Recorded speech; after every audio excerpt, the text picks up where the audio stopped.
This is Pesach Sherbow, Terry Hayes. I'm in Spot, Israel. He's in Tennessee. Very good to see him. Good to see Marinella, Thomas, Troy, Veronica, Carla here with us. And we hope that you will join us. And if not, then you'll watch it live. This is our weekly Noahide open meeting.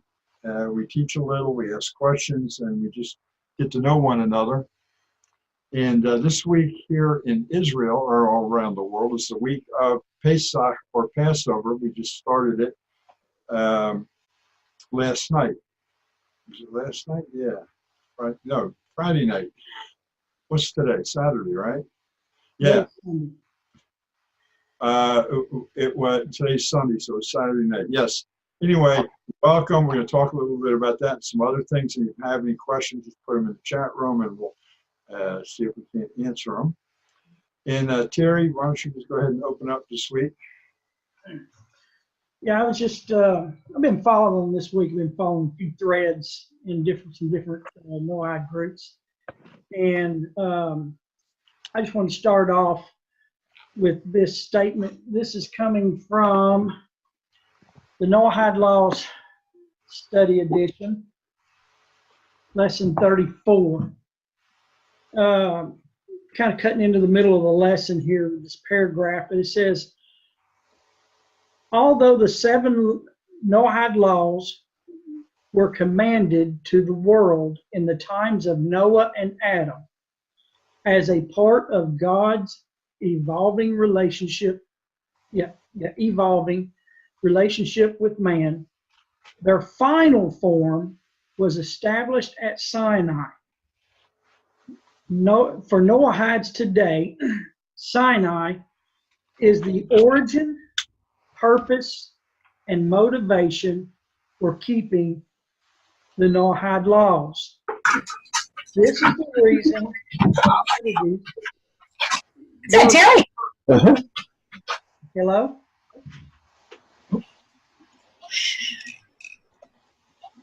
I didn't catch part of that because we had drowned out. Yeah, anybody new that comes in, be aware that there's a mute button on the microphone you can push. There we go. Okay, go ahead, Terry. Okay, it says, for this reason,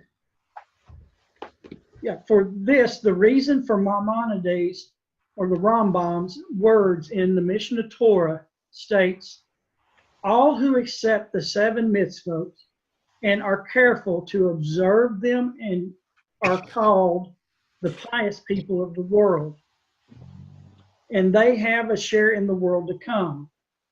This is provided that one accepts and observes them because they were commanded to him by the Holy One in his Torah and reaffirmed by Moses. However, who observes them based on intellectual reason alone is neither a ger tashav or a pious of the people of the world.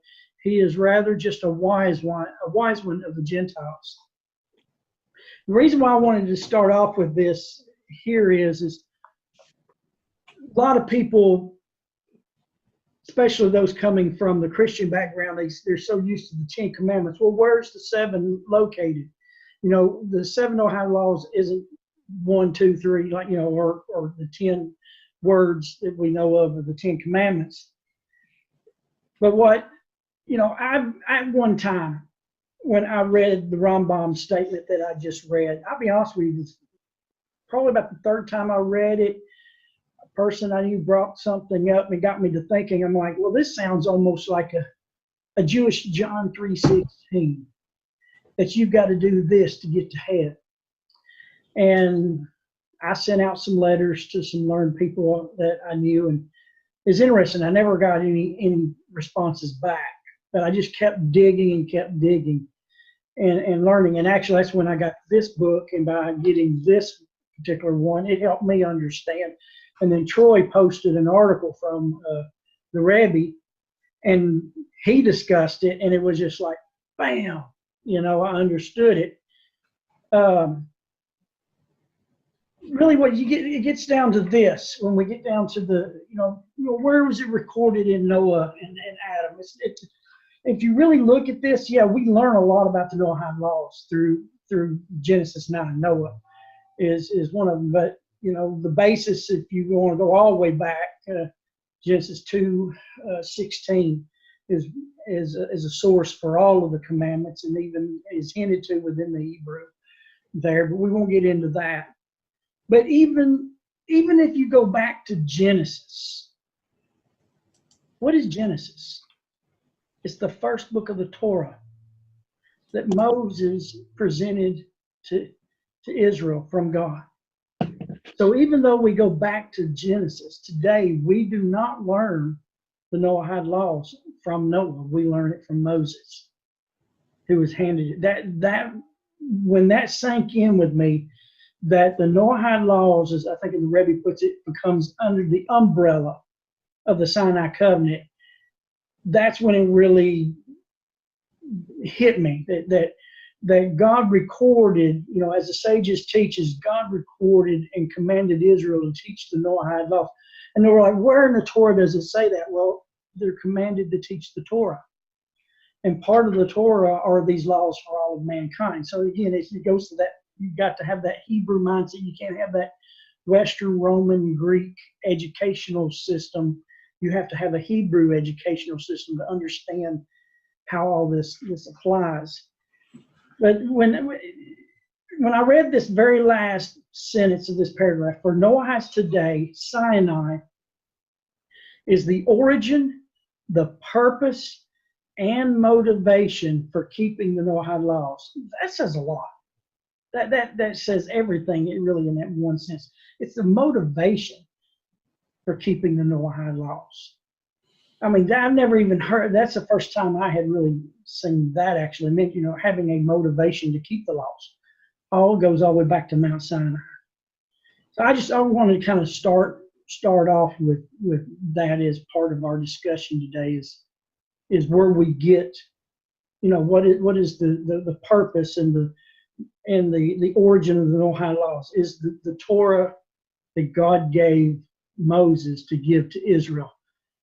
Even though we can learn that Noah did this and Adam did that, and they were passed down, but for us today, it starts at Mount Sinai, not at the flood. Yeah, you're so very right with that. It started for us, the Jews, at Mount Sinai also.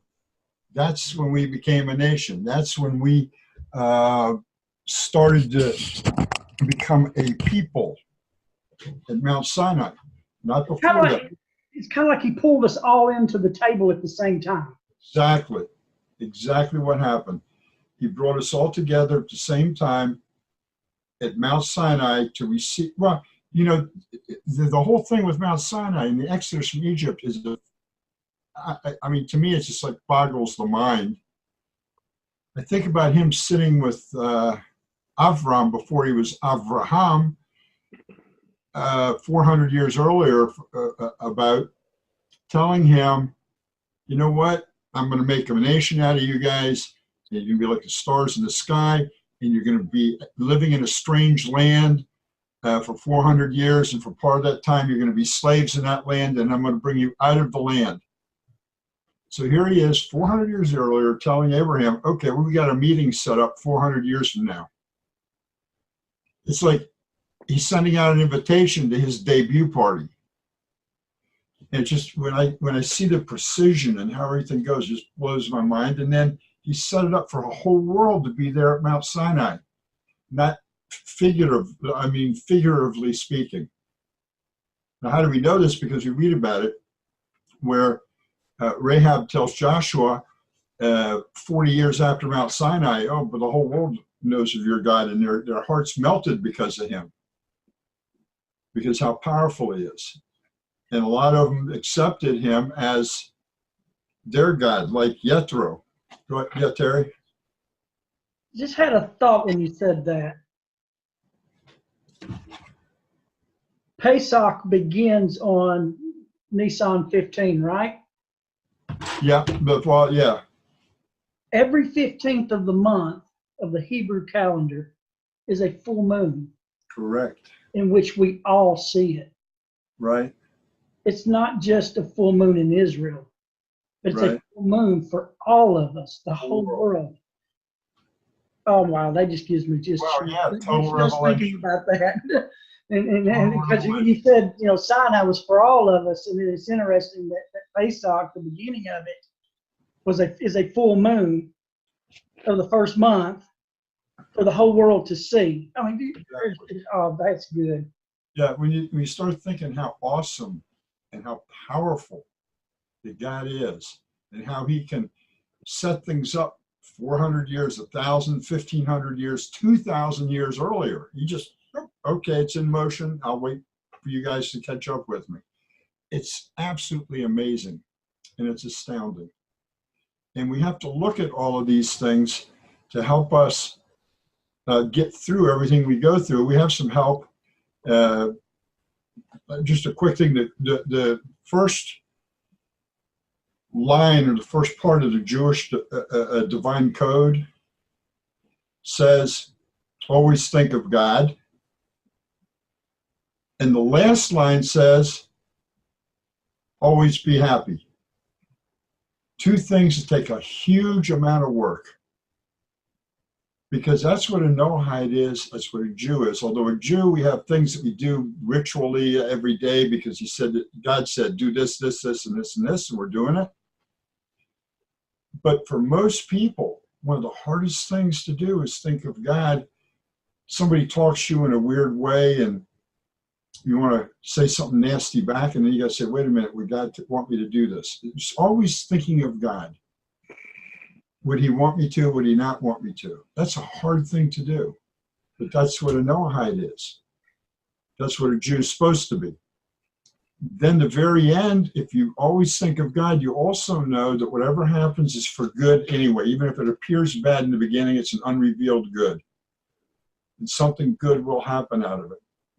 It may not be exactly the good we think of, but it'll be good. It'll end up being good. That's a whole different teaching about many things. But this thing, I was looking for a post I put up.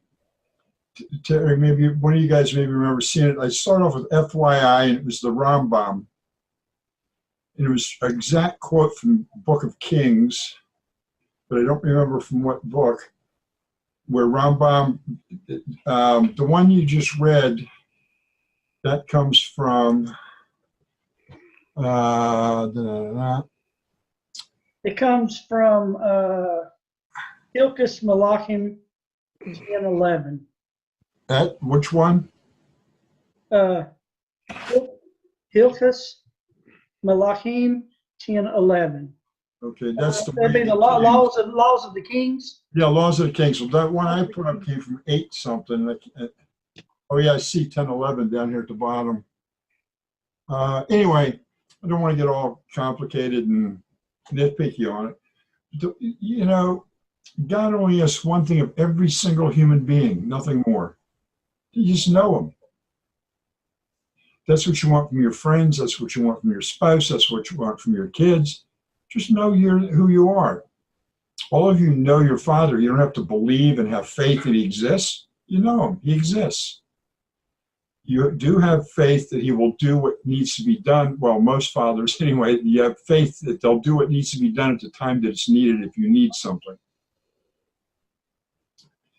So this isn't like you don't have to believe in something not seen and hope for something that isn't or anything like that. God is real. He's as real as every one of us here, more real, because how does he prove that he exists? Look at each one of us. We're his creation. God proves to each one of us every time we look in the mirror, every time we look at a loved one, every time we look at somebody at work, that he exists. Now, of course, you can say butterflies and tigers and everything else, but it becomes very personal when you look in the mirror and you know you were created by the creator of all things. When you know that you're a part of him and he created you in his image, not physical image, spiritual image. Right. The physical body that we get is to house the spirituality of Terry and Pesach and Mary and Ellen, everybody. It houses it like you climb into a car every morning and throw the switch and drive to work. Who you are is eternal. It's right now during this time that we're on this earth, here on this level, we're taking a ride. But if you get in the car and you step on the gas without controlling it, it crashes into something or it makes a problem. Same thing with the human body. The spiritual side of you needs to control that side. Now, what happened at Mt Sinai, which we received the laws on Shavuot, which is coming up in 49 more days. We're doing the counting of the Omer, we call it. And Omer is a measure of weight. Everybody says a different reason why we're called Omer, but it has to do with offerings up to Hashem. And all the offerings were made in the name of everybody, not just the Jews. When we get down to Sukkot, we'll talk about it's the same thing. The Festival of Booths, all the offerings were done at the temple were for the whole world, not just for the whole world is included in this. And God wants you and each and every one of you and every single person on this earth to know who he is and not say, well, I believe in this other thing, but I worship the same God. And I believe in Allah and it's the same God. And I worship this and it's the same God. My only argument that I can prove to you about that is the original document that you all can read that was handed down to us on Mount Sinai is what God, that's the plan for this earth. And if somebody comes up with something different, they have copied and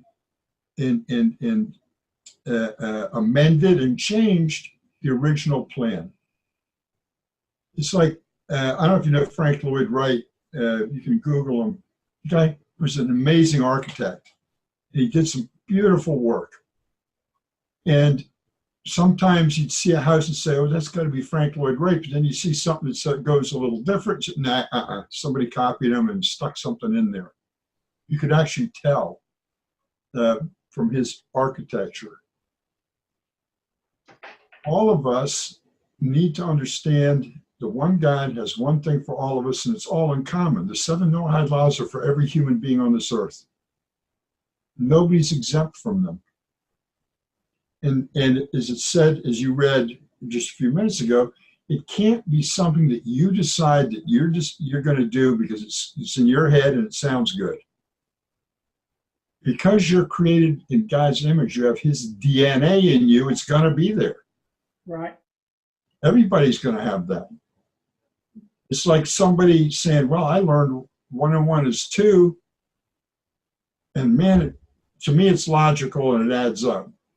But that's not why the 1 and 1 is 2. 1 and 1 is 2 is God made 1 and 1 2. And God made 2 and 2 4. And God made gravity, and God made the laws of gravity, and the laws of flight, and all the other laws. Just like he made all the laws we're talking about right now. You have natural laws, you have spiritual laws.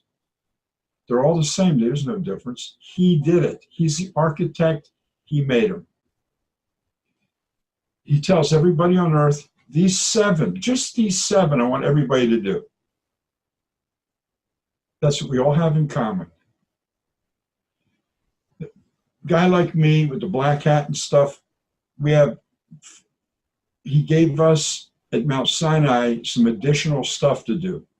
Doesn't make us holier, doesn't make us better. It's supposed to make us into people that are worthy of being teachers of the world. It's supposed to keep ourselves centered on teaching the proper thing to the whole world. Just like you have a teacher in kindergarten, and 1st grade, and 2nd grade, and professors in college, it's the same deal. And let me tell you something, you've all had teachers and professors. You said, what? How did this guy get his degree?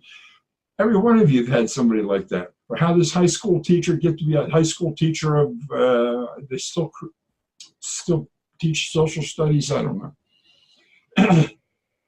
The point is that you still, he made us teachers, some of us are better, some of us are less, not as good, some of us specialize in one thing, some specialize in something else.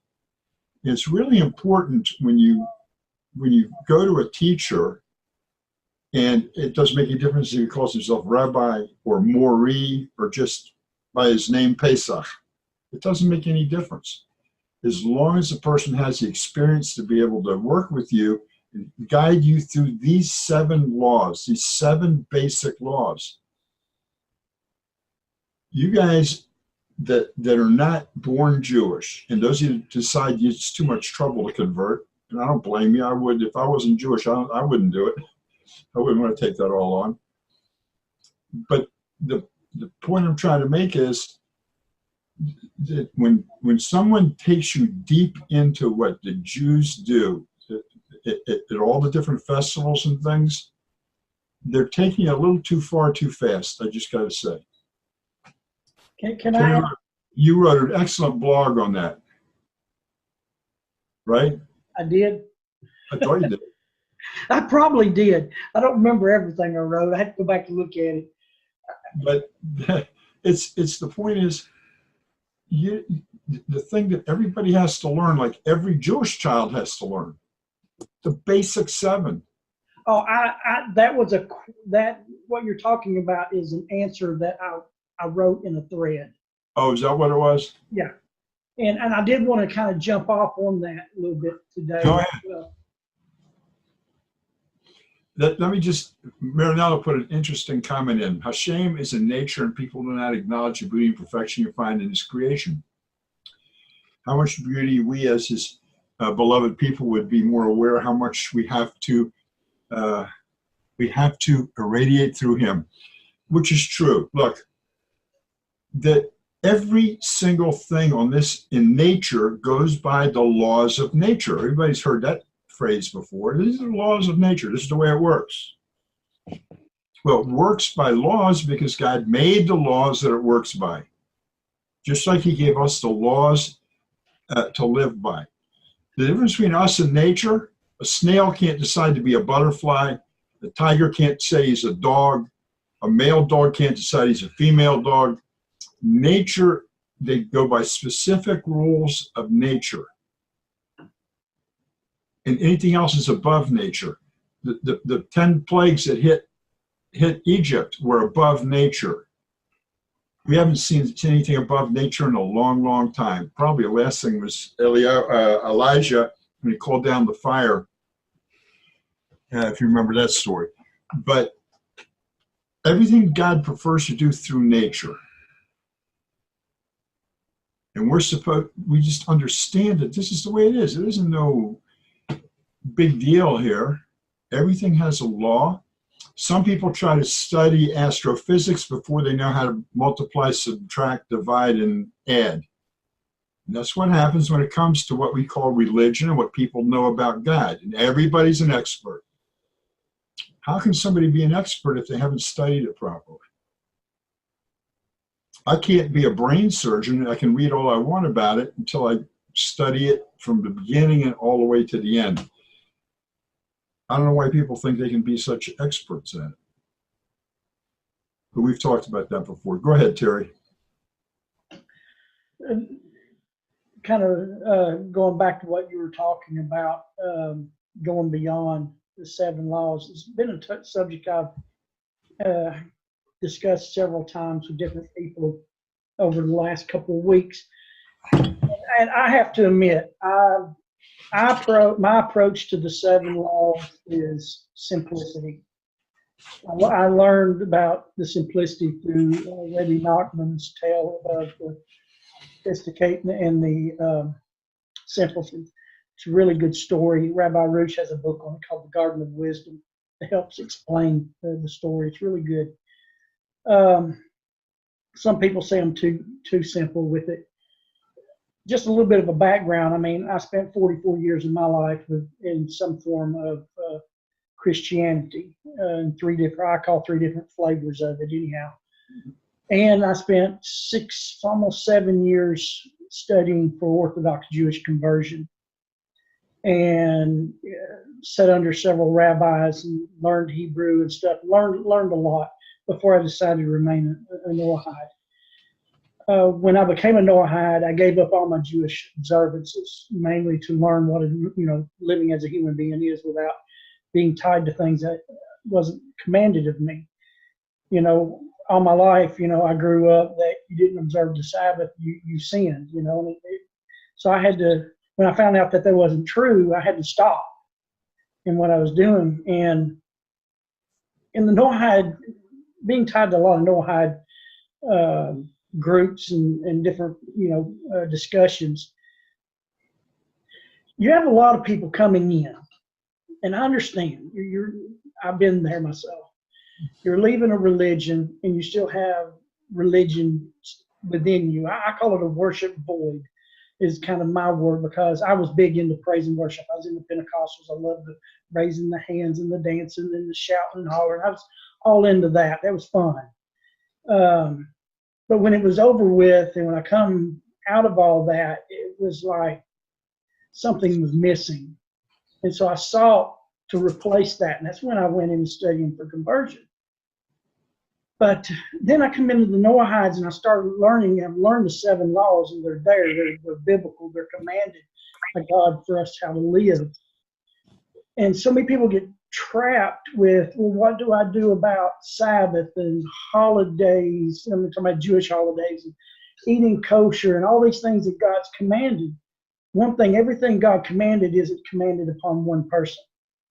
Even the 613 commandments given to Israel is not commanded to one Jewish person. They're broken up. There's laws for women, laws for children, laws for men, laws depending if you're a Levite, a Cohen, just a regular Jew in Manasseh or whatever, a farmer if you're raising produce, how you tithe. The laws are so broken up, depend on where God placed you in the system, and that includes us. And I'm just going to say this. I would have to, if I was a betting person, I would bet that a lot of people that struggle with wanting to keep Passover Seders and Sabbath and all that, they're not well versed in the divine. I want to just say the 7 laws of divine code. It's just like, why do we worry about the Sabbath and kosher laws when we have the prohibition of causing personal injury and damage? Do we understand that clearly? Do we observe that clearly? Are we well grounded in the commandments that God's commanded us before we go beyond the Sabbath? When I was studying for conversion, I learned that there are some things within Judaism that people are not permitted, or not, how do you say not permitted? They're how do you really say, they're not permitted, but they're told that they shouldn't go into certain areas until they were grounded in what was already required of them. Because some things just they interest, you know, the mystical things and stuff. People, I won't get into the mystical things. Well, do you understand all the laws of laying tefillin or you know, the morning blessings and things like that? You know, they want to skip those. Just Noahides are no different. We want to skip don't murder, don't injury, you know, don't steal, and go straight into Sabbath, holidays, and kosher, which those are outside our boundary. Some of the things are permitted, don't get me wrong. Some of the things are permitted. But why are we chasing the things that are permitted over the things that are commanded? And it's just something that's been on my mind this week. I don't mean to be preaching that, but it just, you know, I've had discussions, you know, with people this week, and it's like, let's get back to the 7 laws. Let's do what is commanded and become the human being that God wants us to. And if you are able to do that and then go into these things, that's great. But to me personally, I can't. I have to work every day and not saying the wrong thing sometimes to somebody, or crack a joke when somebody says something and there's a woman available or around, and I embarrass the person. Right there's a violation of those commandments. I have to work on this stuff every day. I don't have time to work on things that are permitted when I haven't got down what's commanded. That's just me. Yeah, that's That's good thinking. That's what I said earlier. One of the hardest things to do is one of the first. It's the opening of the code of Jewish law. Think about God. Yeah. Yet people don't realize that don't murder has to do with you can murder somebody with your tongue. You can murder their reputation. You can murder their business. People don't realize what all the different things are. You're not allowed to embarrass somebody. There's a lot of things that need learning that people don't realize. The jokes and the type of jokes you tell, the type of things you allow in your eyes that can murder your own mind, the things you let in your ears that can murder the way you think. And all this is a different way of thinking, and it takes work. And you have to be able to say to yourself, if God was in a situation, what would he do? On a simple, basic level, you have to think like that. So it's important that you get into this automatic way of thinking about, is this what God would want? Now, I found what I was looking for, Terry. In the meantime, this is from Hilchos Melachim. This is from the same book, The Ways of the Kings.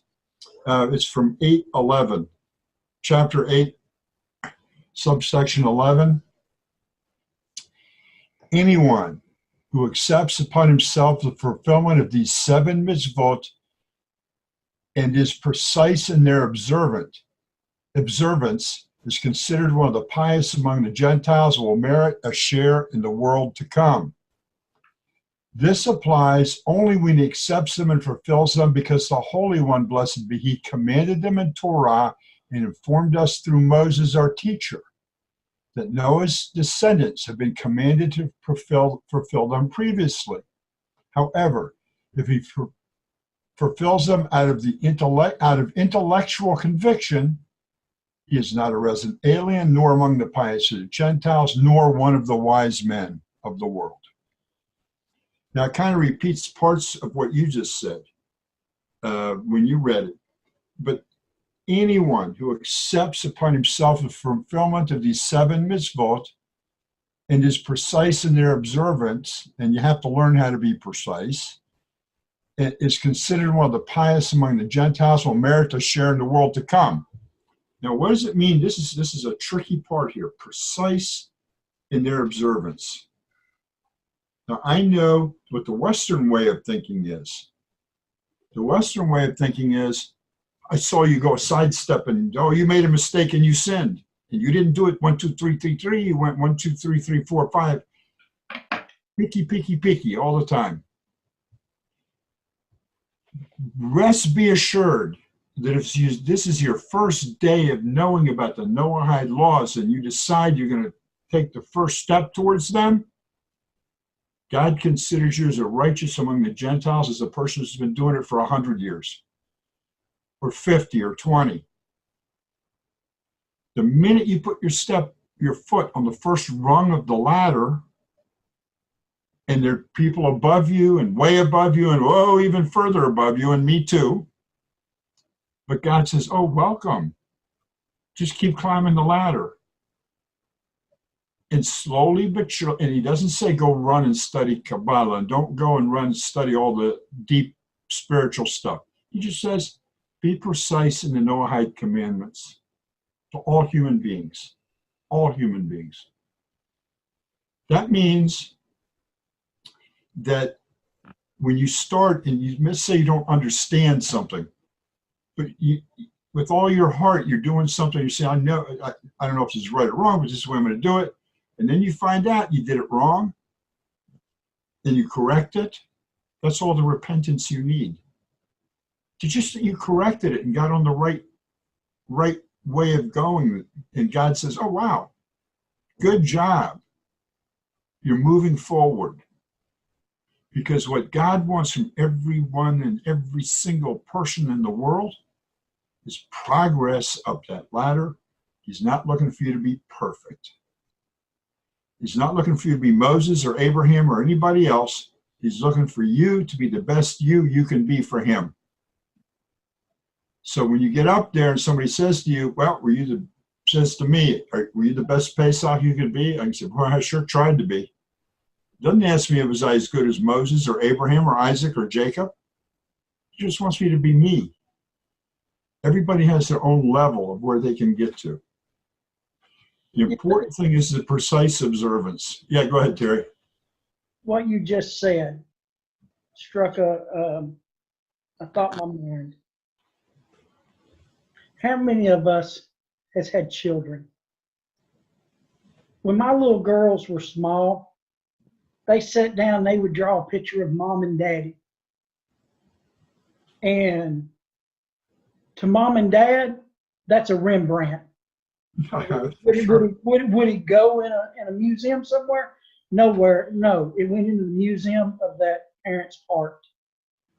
No matter how odd looking that drawing is. And that is just what you said appears to me. It's like when we get to the point where we can, quote, humanly speaking, sit down at the table with God, our lives have drawn a picture of our dad. And he's going to take that picture and he's not going to compare it to what anybody else had painted. And he's going to put that in the museum of his heart. That's what I got out of what you just said. Oh boy, you just said sit down at the table with reminded me of something really important. Do you know that every time you sit down to learn God's word and learn what you're supposed to fulfill, when you're doing that, he is there studying with you because he takes pleasure when you do that. He knows you're thinking about him and you're showing him love.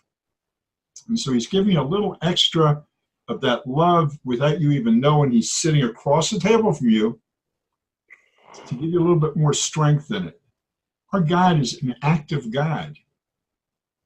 And if you're only used to studying 5 minutes or 10 minutes or 15 minutes a day and you just decide to study half an hour, not only does God be aware of it, but if you do it like 3 times in a row, the angels get involved and they're singing your praises. Look, this guy is now doing it 3 times in a row. That means he's going to keep doing it, studying for that half an hour every day.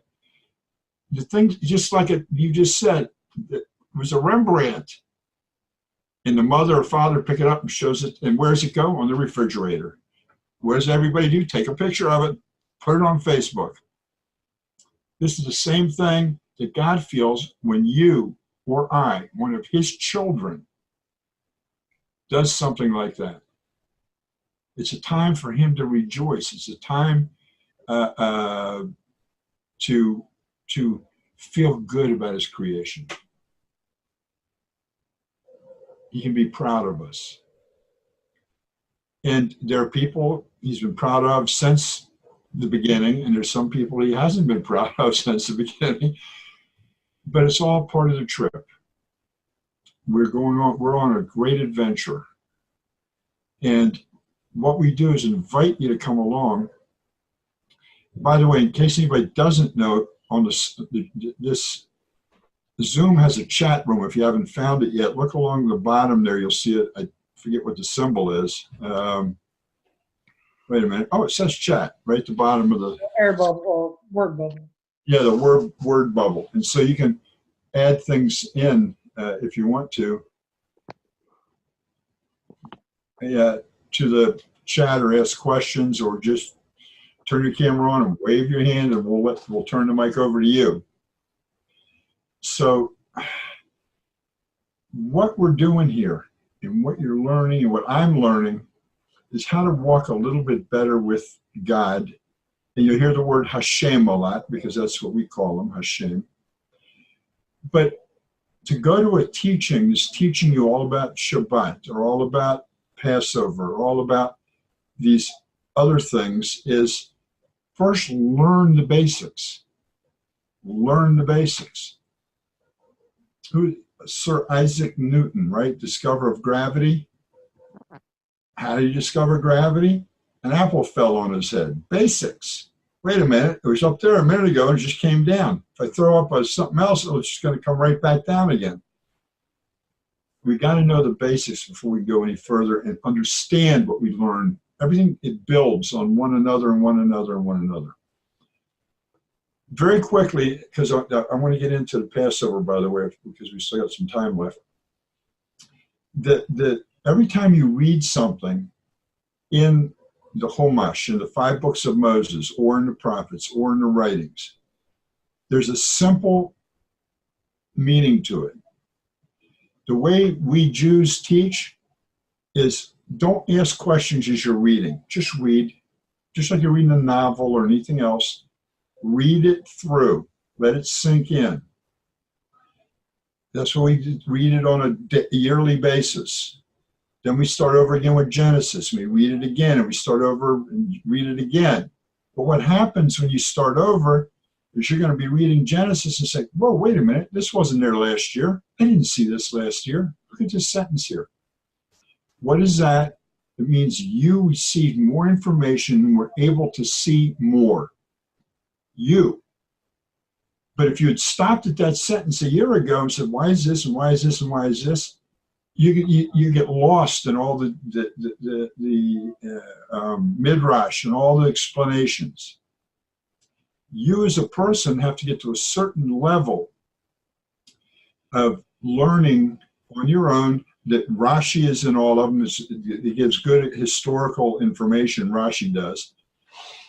And there's others that do it. But the point is, we have something we call the pshat, or simple level. It's like looking at Sea of Galilee and just looking out across the top, and we see, okay, there's a few little waves and everything's nice. The water's a little low, but we see the surface level. Now, if we get in a boat and row out a little bit, and we look into the water, we say, oh, wait a minute, there's a hint of something way down in there. Whoa, wait a minute, there's something down inside here. So then we go on a hunt for it.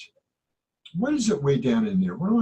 Down there? Maybe I have to put my scuba gear on and get down and go down into it. When we get down to it, let's say this happened a couple of years ago.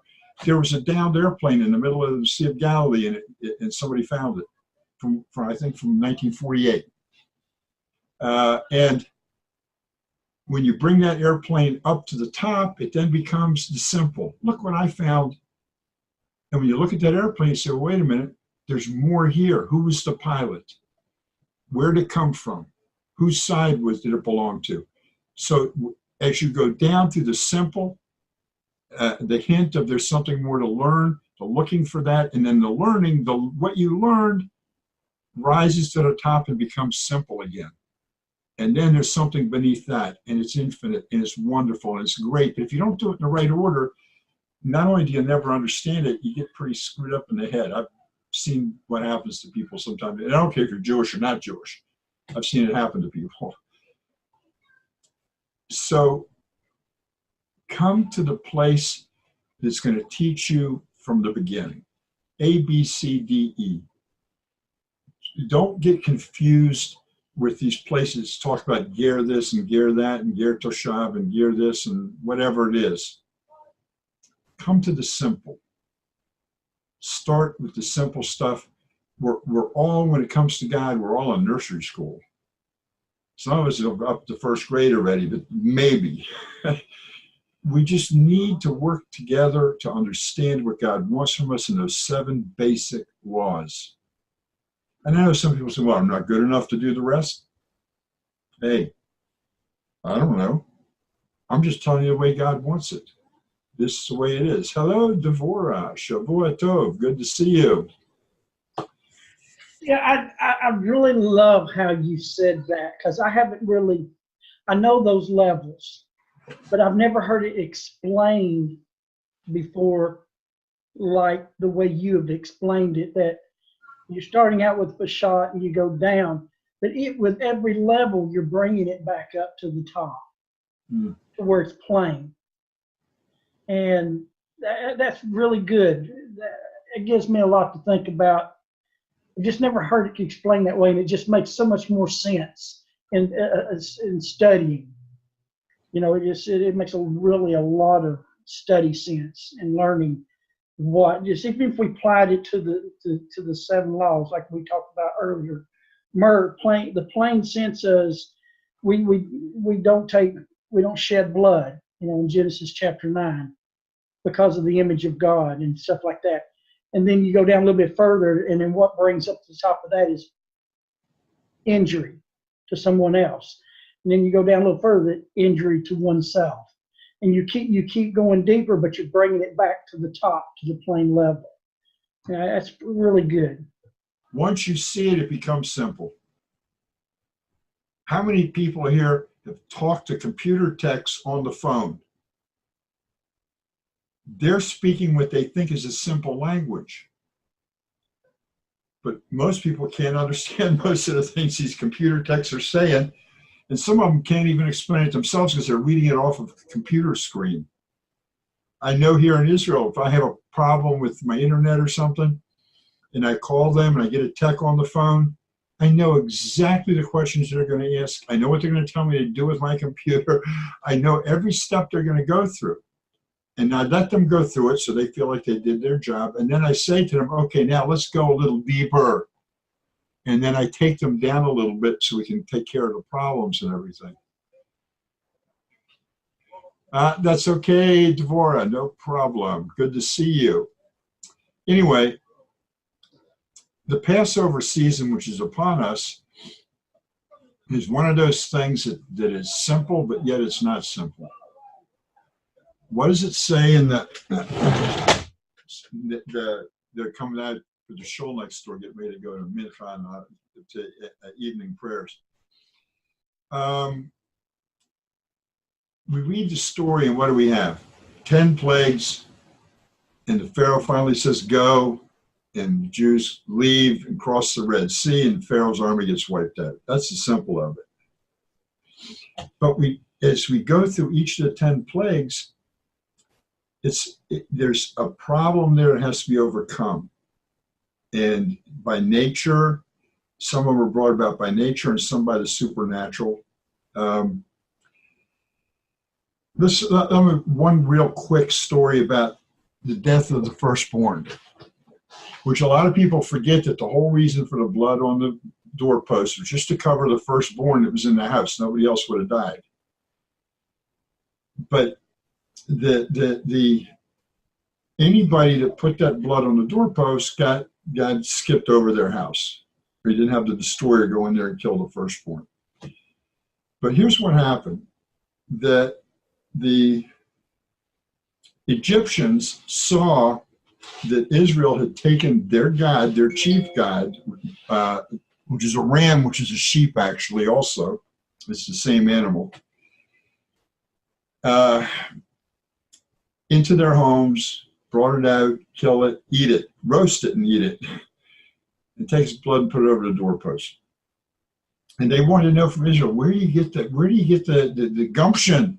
That's our God. Look what you're doing. Israel was scared to death to do it because they were desecrating this idol that belonged to these pagans. What are you talking about? What did you do this for?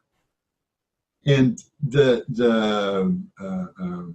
Israelis answered, well, God told us to do this because if the Pharaoh doesn't let you go, in the end, all the firstborn are going to die. All the firstborn of Egypt are going to die. And the firstborn of Egypt said, what? Yeah. Now, you've seen God do some things here. He's about to kill all the firstborn of Egypt. And that frightened them. Because they already have seen, and like his magicians said, I think about the third plague or the fourth plague, but Pharaoh, you've only seen the little finger of God. You haven't seen anything else. That's those 3 or 4 plagues which they could recreate. He said, it's just, wait, what happens when his whole hand comes? What's it going to do to us? Well, the firstborn go and complain to Pharaoh and go to complain to the magistrates and let him go, let him go, let him go. Don't make him stay here anymore. We don't want to die. And Pharaoh would not allow Israel to leave. It started a civil war in Egypt. It started the firstborn and those who sympathized with them killing others that were against them. So all of Egypt was in turmoil when this happened. And there's historical records of this particular thing I'm talking about. But these guys believed and knew that it was really going to happen. that Pharaoh was dealing with something way over his head.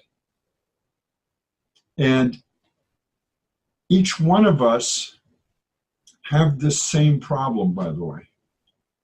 What is a Mitzrayim in Egypt, a blockade in us, is bad things that we do.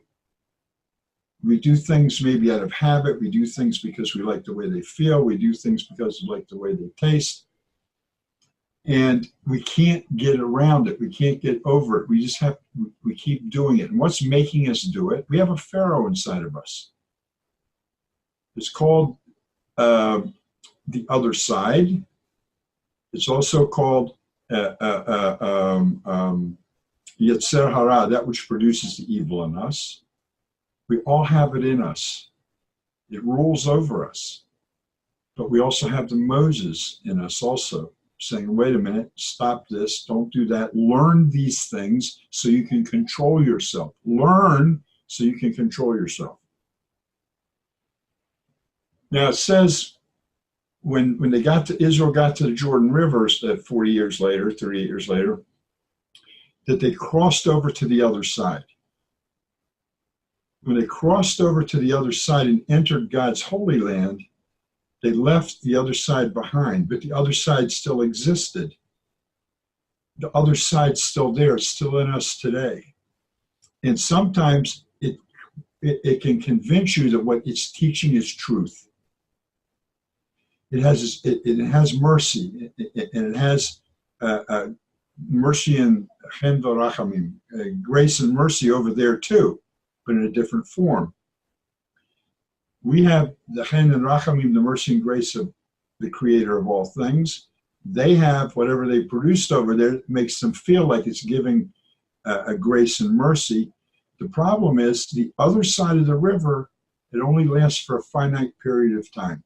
It's not infinite. It lasts for a period of time until the body goes.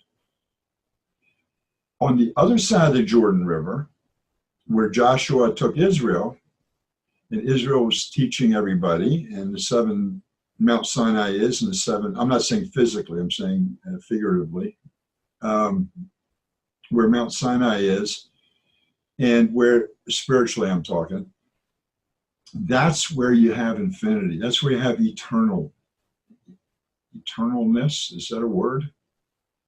That's where you have living forever, because you've combined yourself back with your original Creator as an entity, and you will be with Him forever. And when there's the resurrection of the dead, you will be with Him. You go to the next level of life with Him, and then there's another level of life. I don't know if we have to go through the same experience we went through here, where the body wears out. I don't think so. The way I've read the story of creation and some of the explanations of it, and again, we're talking about simple hint, looking for the truth and getting the basic, the secret of it. Adam and Eve had different bodies, not in the way they looked with their face or something, but they had the body was made out of different material until God sent them out of Eden down to earth. And that's when they got there like we are today. Not like we are today. Because the kind of people they were back then is something that was so phenomenal. Even 200 years ago or 300 years ago, we're weaklings compared to those people, but that's beside the point. The next level up, we return to whatever type of body Adam and Eve had in the beginning. Whatever it is. I've read all kinds of explanations about it, and I don't want to get into it right now, but if somebody wants to remind me, I'll talk about it another time. The point is that simply by saying to God, yes, I will do your 7 basic commandments, and I will learn how to do them, and I will do them the best I possibly can. And when I have those taken care of, for the most part, because they're never totally taken care of, then I'll move to the next level. Then I can get into other stuff. Most Jews never get into Kabbalah and get into all the commandment and all the different things. They just do them, and they go to work. They're shepherds, they're bankers, they're bakers, they're candlestick makers, they're writers, poets, all these, but they're still Jews. The Noahides are there to do the same thing. What Noahides do is they carry the whole world on their shoulders because they're the people that grow the food, get in the trucks and take them to work. They're the people that help the world keep moving forward. The Jews are the teachers. The Noahides are the ones, the real workers of the world, the ones that know how to do the things, the ones how to keep things going from generation to generation so people don't die of starvation or die of infection and die of all these other things. So we each have our part to play. And one of the biggest things any single person can do is recognize where his part is. And if he's an over-the-road trucker, I did that for a while, many, many years ago. It was fun for a while, and then it got boring. I had to do something else, and that's the way I've been my whole life. But if that's what you're doing, that's what God made you to do. Do it. The way he wants you to do it is by using the 7 Noahide laws to incorporate it into the job you're doing for him here on earth, the other job, the physical job. If you're a farmer, if you're a person that collects the refuse in the city and you drive the back of a garbage truck, that's what you're supposed to do, but do it with the 7 and the knowledge of the 7 and thinking of God all the time. We have a guy at a city down, I can't remember his name, I wish I could. He's one of the world's best violin players. This guy, every time he's not on tour, what does he do down at Carmiel in his city? Rides the back of a garbage truck.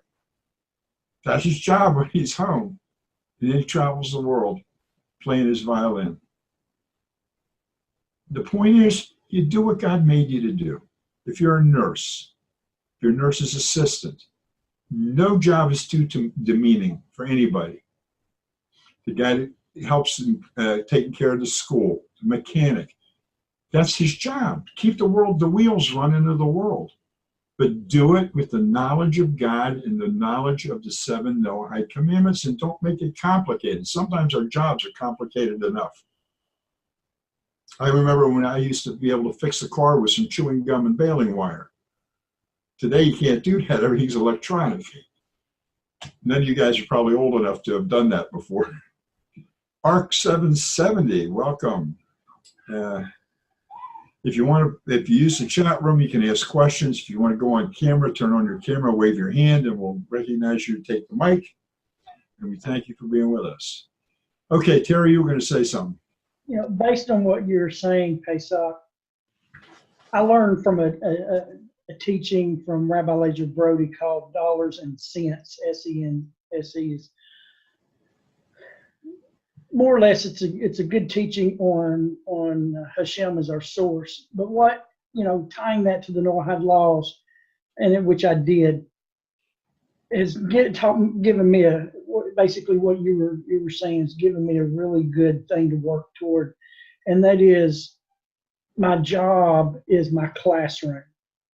My job is not my income. My income is provided by my Creator. My job is a place where every day I go to learn how to observe the 7 laws. You're exactly right. But the only way you can do that is by thinking about God every time you go to do something, right? Well, right, yeah, that's what I'm saying. Right, that's what I'm saying. The job, for me, my job isn't necessarily my paycheck anymore. It's my classroom where God teaches me how to observe the 7 laws, how I interact with the people on my work, how I do my job toward my employer, toward, Hashem. But for me, it's become a classroom life. Matter of fact, in my beard group, most people know my beard group, my little slogan on my profile says life is a classroom. Amen. That's exactly what it is. No, that's a great way to look at it because it's the truth. If you think you're working for a paycheck, you're working at the wrong place or in the wrong time or something's wrong. Because everything belongs to God anyway. If you work all week and get a paycheck at the end of the week, you didn't do anything. God gave it to you. It's his anyway. So you chose to just kind of work to be able to take a withdrawal from his bank account. Still belongs to him. What you do with the money, you should be accountable to him. Yeah. Or I can go to work with the 7 laws. If you have the 7 laws on your mind, you have God on your mind. Right. Or I can go to work with the 7 laws on my mind, and what is today? What opportunity today is Hashem going to put in front of me to not say something wrong, or to judge somebody, wrongly, or to have an opportunity to do a mitzvah, a kind act. You know what I'm saying? So it's right. I work 8 hours a day at my job, and it gives me an opportunity to observe the 7 laws, but also to learn how to observe them as well, because you're going to miss those opportunities, and that's going to come back to your mind and going, oh man, I shouldn't have said that, or oh, I should have done this, or you know what I'm saying? So it's a good opportunity to look at your job as a place where you go every day. Hashem is our teacher.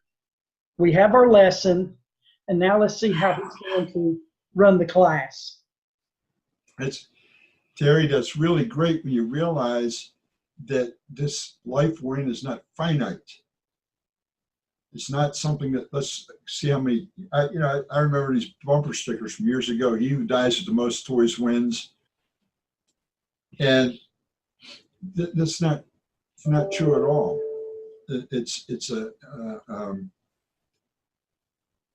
All you have to do to be successful, and I don't care what kind of money you make or don't make, what kind of house you live in or don't live in even.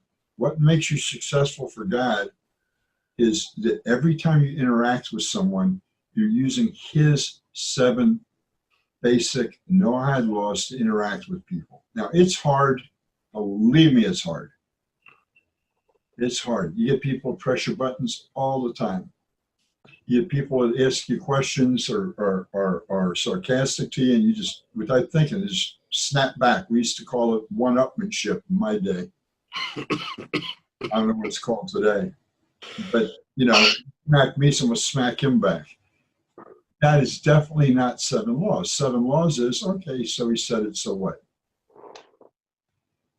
It's continual moving forward and learning, and we want more and more people to learn. We also want people to let us know, Terry or myself, contact us if there's a topic you want to talk about here, and if you would like to make a presentation here even, hey, let us know. We're open here, we discuss, we don't debate. That's the one thing we don't do. But we do discuss things, and we try to point out the best thing that we can on everything. Matter of fact, if you'd been here earlier, if you got a beard, you'd got some good points on some beard oil. I didn't know about the grapeseed oil, so I never read about it. So I'm going to give it a try for your face, because I noticed I got a little problem here. But I appreciate that. Skin from drying out. We want everybody to remember we're equal. It isn't somebody above the other. Those people that constantly say, oh, the Jews this and the Jews that, and they're no good anyway because, and did my teacher this and my rabbi that, and you got to be a rabbi. And they're always judging people. They're people that aren't learning. But they're doing exactly what they're taught. That's the Western way of thinking. I've said it 100 times. You guys have heard me say it. The minute we get up in the morning, we start judging things. We judge the way the eggs are made. We judge the way somebody's dressed. When we walk down the street, we go into McDonald's.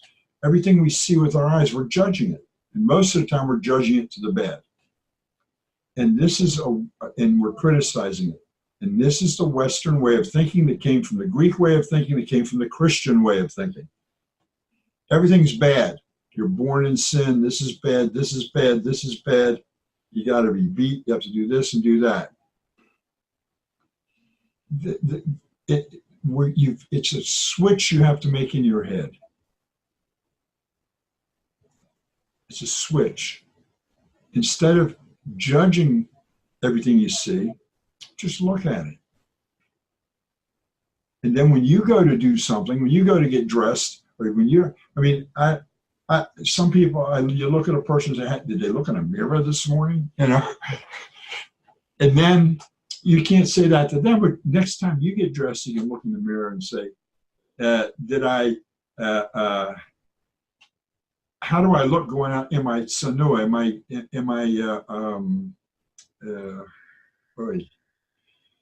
Am I covered properly? I forget the name, how to say it in English. Sanua. Modesty. Am I modest enough? Am I, do I look, when I go out of the house, how am I supposed to look? I tell people, when you wake up in the morning and you finish in the restroom, because that's the first place everybody goes, look in the mirror, smile at yourself, and walk out the door smiling. That's the way your day's going to be. And that's the way everybody looks back at you is going to smile back. So don't you think that helps you also for your day?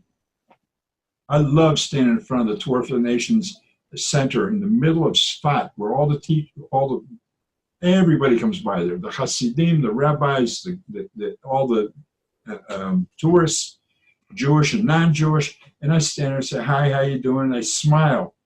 You know, I get smiles out of people. I see them coming a block away, and they're, and they start to walk by me and say, hello, how you doing? Where are you from? Shalom, whatever. And all of a sudden you see their face break out in a smile. You know how that makes me feel? Wow. It's pretty cool. So it helps you back. It helps build you up, makes you stronger when you use those 7 Noahide laws. And it's really, really important that you think about God all day long from the minute you get up. There's a great Jewish prayer, but anybody can say it. Odeani lefanecha. How's it translated in English? I thank you, something like I thank you, O King, for restoring your soul back to me. Great is your faithfulness. Yeah, something. Yeah, great is your faithfulness in me. I gratefully thank you. It's a thank you prayer. But if you say that in the morning before you get out of bed, your eyes open, you realize you're awake, and you just say it to yourself, thank you, God. Thank you, God, for what you've done for me. And you've returned, you have returned my soul to me, because the night when you go to sleep, it's like he takes his soul back, recharges it, and puts it back in you in the morning. It's his choice what he does with it. But you thank him for doing it. And if you start your day thinking about that, it's a great way to go through the day. Remember, especially those of you that are coming out of the Western way of thinking, you have to remember something that's vitally important. God didn't create anything bad. If you don't believe me, go read the book of Genesis. Each day, one day he didn't say it was good because he didn't finish the work till the next day, and then he said it was good. But everything he created, he said it was good. Every single molecule, every single thing, he said it was good. And the first time in God's word that he says something was bad, I've said it before, who knows? Okay, it's bad for man to be alone. He's got to have a mate. He told it to Adam. Everything God created was good. There is no born in sin, unworthy. Everything God built is worthy and beautiful and strong and stands tall in him. And when you start to think, well, I'm not worthy, you say, whoops, I'm not supposed to think that. God made me. How can I be not worthy? He made me in his image. How can I be not worthy? And it takes a breakaway of a certain way of thinking. And if anybody wants more information or needs some more help in that, or has something special they want to talk about, I'll be more than happy to separately talk with them if they want to get a hold of me through Facebook or anything. The whole point is, what the Code of Jewish Law says, The first thing it says is think about God all the time, all day long. And the very last thing it says is everything is to be happy. Be happy. And that takes work, because when you're not feeling happy, you have to find a way to make yourself feel true happiness. Well, another thing's like, one of the things that's mentioned within the Torah, and I don't, Pesach, you'll probably know the reference where it says, where God gets on and says, you didn't do my commandments in joy. And I think it's very applicable for us as well. We need to learn to do the 7 Noahide laws in joy, to be joyful about it. Enjoy, I-N-J-O-Y, not E-N-J-O-Y. It doesn't say to enjoy them. Mm-hmm. Do them in joy. Do them in happiness. Well, Even what you're doing for it right then. Yeah, the last blog that I wrote about Proverbs chapter 2, I think verse 1 or 2 there, where it says, my son, accept my words and treasure my commands. And I got to thinking about that issue, treasuring the commands of God. How many of us Noahides treasure the 7 commandments within ourselves?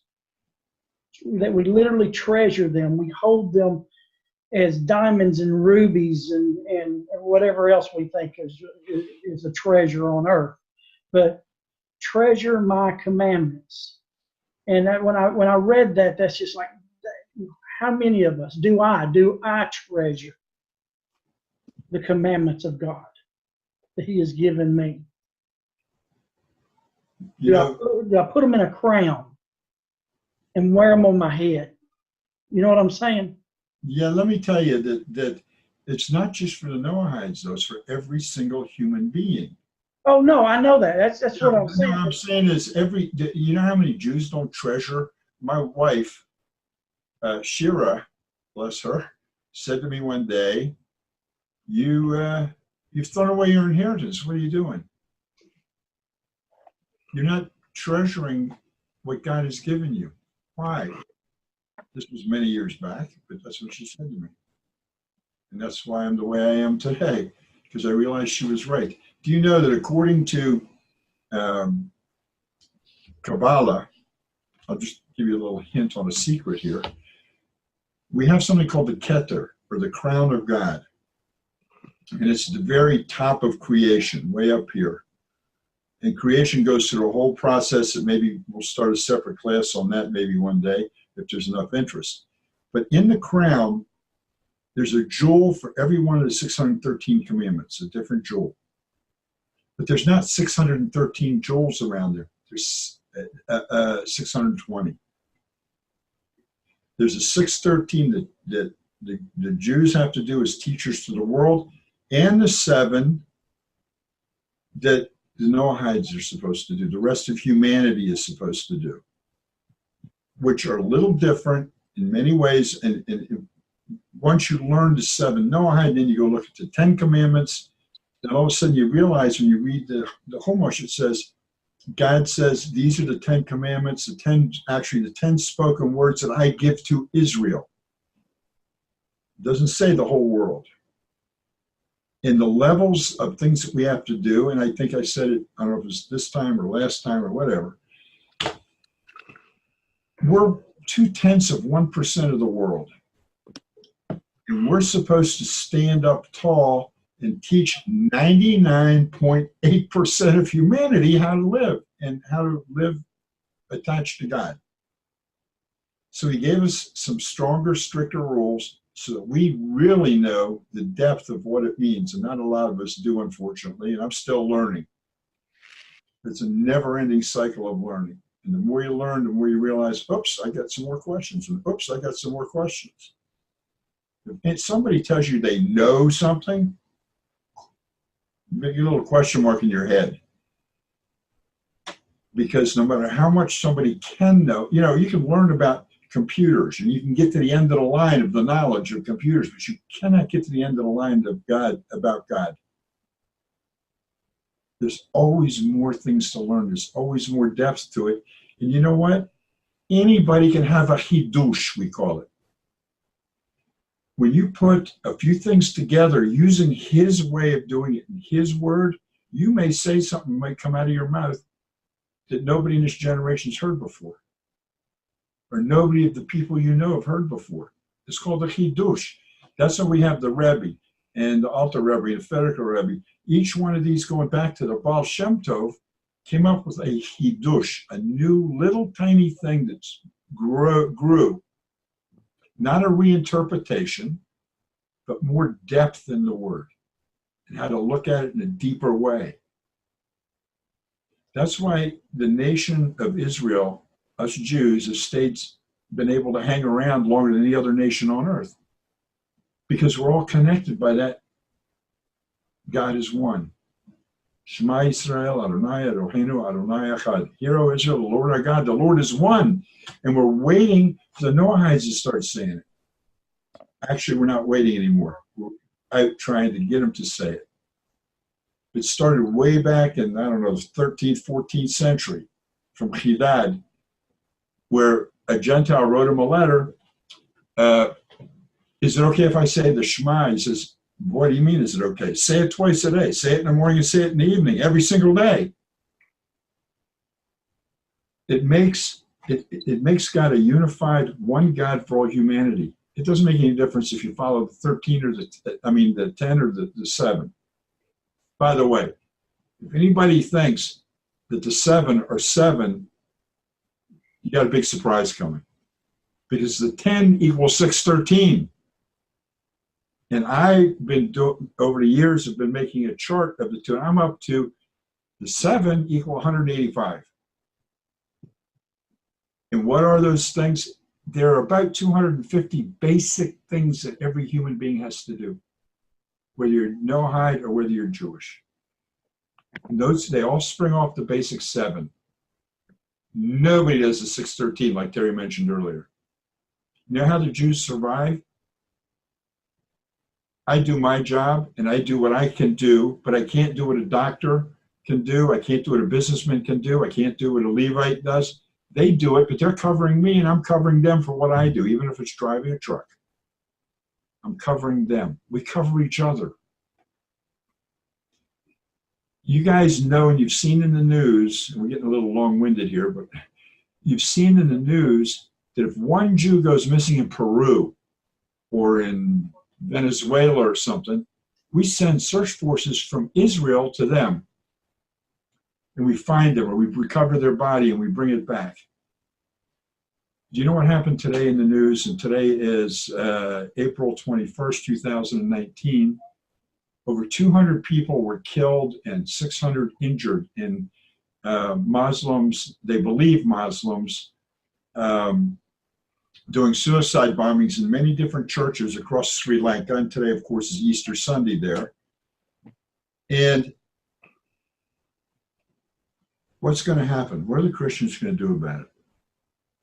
See, this is where unity comes from. The Christians are going to sit back and say, ain't that a shame? Isn't it terrible? Let's pray. Let's do this. Let's do that. But nothing, no action will be taken.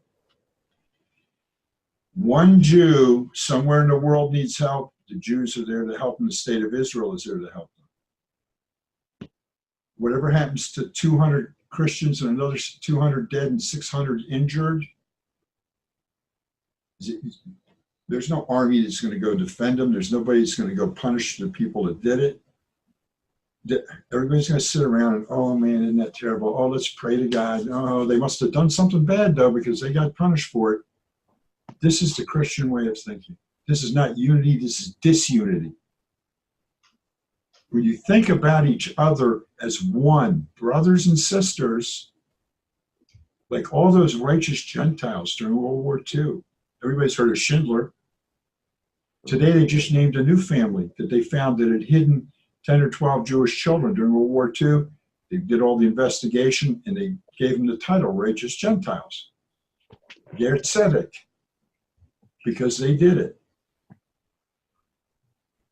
When you do something like that, you tie yourselves in. You are as righteous as the righteous of Israel.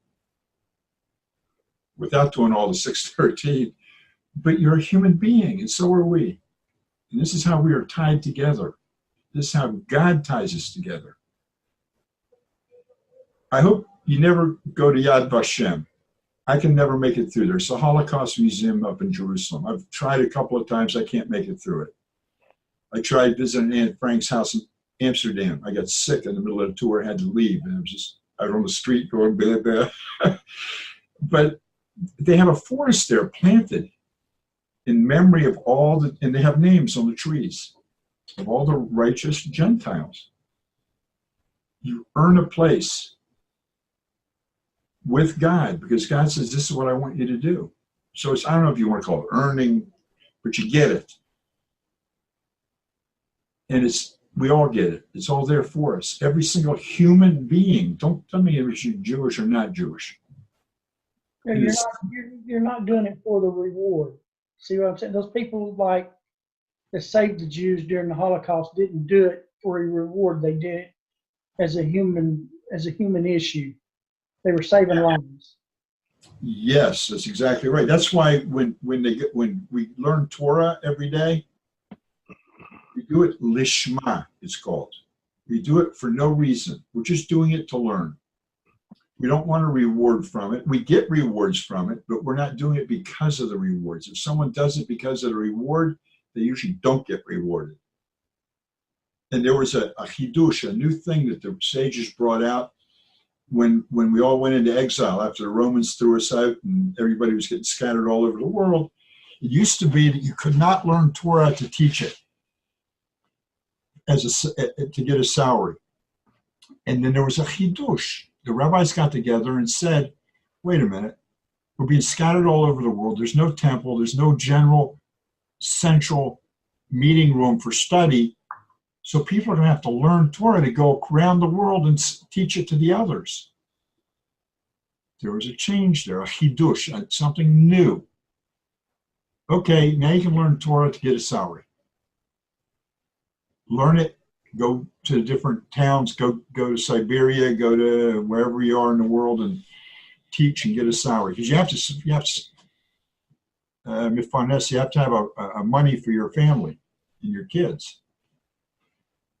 The last, what we call the fourth revolution that Rabbi Itzhak Ginsburg from Chabad and Kfar Chabad here in Israel wrote about, he calls it the fourth revolution. And the fourth revolution, the first revolution happened many years ago where we could start writing down the Torah. Originally, it was all done by mouth, all the oral traditions, everything. Then that was right around the Roman time. We could start writing them down. Then there was the second revolution was that you could learn it to go teach. The third revolution is women also to get just as deeply involved in the learnings and everything as men do. As a matter of fact, that's actually started with the Second Temple. I think could have been the First Temple, where they had a special study room for women, but it generally wasn't accepted. But the third, what we call the third revolution, where women are allowed to study whatever you please, learn it as deep as you want, teach other women, it's good. And the fourth revolution, because all you guys read, oh, you can't learn Torah, you can't learn about this, you can't learn about that if you're not Jewish. The fourth revolution is that we're allowed to teach anything to anybody that wants it, and anybody that comes and asks for it. Why? Is real simple. What God allows a person to understand, that person will understand, and what God doesn't want somebody to understand, he won't understand. So the only danger in teaching people things that they don't understand is they're going to interpret it and use it for their own whatever. And there's a bunch of those websites, even with Noahides out there on the internet. Noahide's teaching this, and Noahide's teaching that. And they've taken what they read and they twist it and turn it. The biggest thing is, well, if you're telling us that if you learn Torah, you're going to kill us. Because that's what it says in Rambam. Without knowing what even that term means. They just have no idea what that term means. The easiest way to explain it is in every country in the world, murder, first-degree murder, has a death penalty. In America, when was the last time somebody was convicted and sentenced to death in America? I don't know how many years ago. I mean, they're still executing people from 30 and 40 years ago. In some states, they just commuted everybody. The death penalty in that part of the Bible, which talks about that, that's God's penalty. He handles that. We don't have to handle that. It's not our business. If he wants to give somebody a death penalty, and we're not quite sure exactly what the death penalty means, I'm sure it's from this life, but there's other connotations to it too. That's not our job. We're not supposed to do that. That's his job. And to convict somebody of something, I know I say this almost every week, but it has to be, people have to understand this, that a first-time offender gets off scot-free. Did you know that this was wrong to do? No, nobody ever told me. Well, did anybody ever warn you? Nope, nobody ever warned me. You're free to go. The second time, you have to bring 2 witnesses to testify against them. And then he's asked, did you understand when we warned you the first time? And he said, well, no, I didn't understand it in that way. You know what happens to him? Okay. The third time he comes back, then he has a problem. It isn't the first time you do something, whack, bam, you're, whatever happens. Christians think it's hell, which there is no hell, by the way. But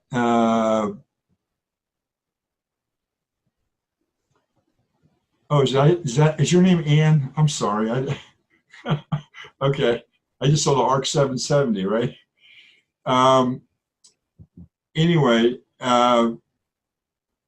if you want to understand all that stuff, you have to start learning it. God is a good, loving God. He's not a punisher. He's not evil. He's not angry at everybody. He's a loving God.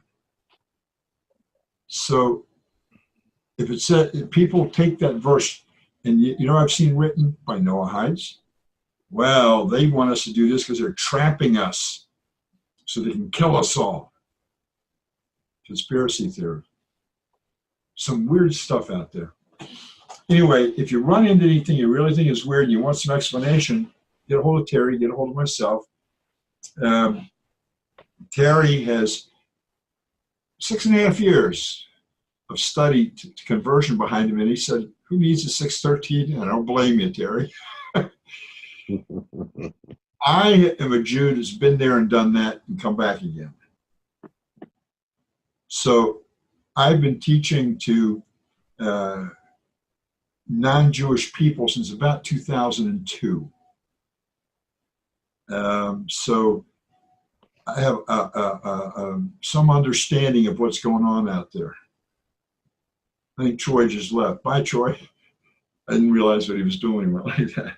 Anyway, so I have information.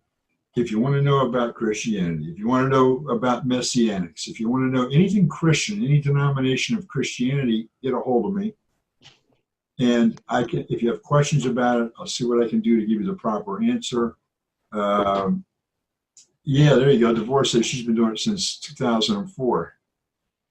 Shavua Tov, Troy, I just happened to see that just now. Sorry. Anne Marie. Oh, there we go. Did I meet you in Spot? Yeah? Yes, I saw you in Spot last year. Yeah. Okay. Yes, wonderful. Why do you look so familiar? Okay, now it's all coming back. It's a little slow in this old head and stuff like that. But, oh, it's good to see you. She has the Dutch Noahide site as well, right? Yeah. Yes. Put the Dutch Noahide. I really would love to go back there. I used to go there at least once a year and teach with Pillar of Fire Ministries. He used to invite me, and some other ministries would invite me to come and teach to them there. Is it possible to invite you in Holland? Yeah, but I don't have a whole lot of money. I just need some plane tickets. Yes, we need to go funding. Yeah, but no, you can. I would be more than happy to come. My wife and I both would be more than happy if we go anywhere and teach. Anywhere anybody invites us, if we happen to be there, we'll come in. If not, we need plane tickets. And the first time I got there, by the way, is I flew a KLM flight to Kenya to go teach in Kenya, and I put my thing in a they said, well, you're a first-time flyer and all that. Put your name in here. There's a drawing for a round-trip ticket to Amsterdam. And I put my name in, and 3 months later, I got the ticket in the mail. And so that's the first time I got to Amsterdam. But I love KLM is great when you're coming back from the States to Israel. You had like a 14-hour layover at Schiphol. But downstairs in Schiphol is a train station, take you anywhere you want to go. You can go 6 hours out and 6 hours back. You can go to other countries. You can go. It's great to have the whole day, 14 hours to spend there. Wow. And I have friends there. I can't remember the city they live in, but it's up north. And sometimes when I would be there, they'd come and pick me up and take me up to their home and give me a nice meal. And people would come and we'd meet and talk. And I love there. Love being there. So anyway, it's good to see you, Anne-Marie. And I think, Terry, what else have we got to talk about? Because I think we've been on for about over an hour and a half, which is usually long for this. Hey, today has been a real good day. I've enjoyed the class today.